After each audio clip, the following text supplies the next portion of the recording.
Hey y'all. So today we're breaking down the Smith and Wesson 6906 9mm pistol.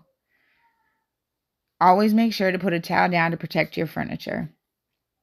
From the top down view, you can see there's a notch right below the last number. This is where we will move the slide above the slide stop or the slide release in order to remove it.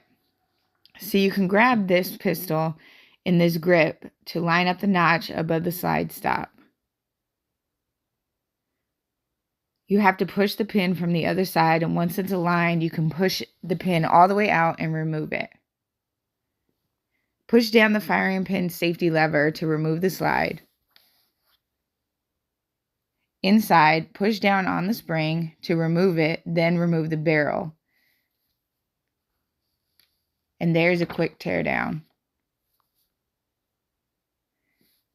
To reassemble, follow the steps in reverse order. First, put the barrel back in, then the spring with the guide rod.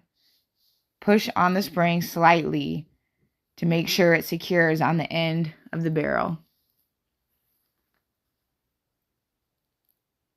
There we go. Slide the slide onto the bottom toward the back. There are these little tabs. You have to push them down. It's kind of tricky, but just keep working it and you can get it. Once you push all the tabs down before you slide it all the way back on, put the slide stop back into the slide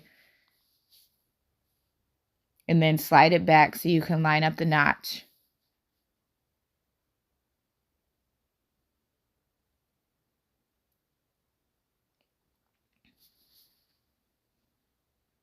You can push it all the way back in once you line up the notch with it.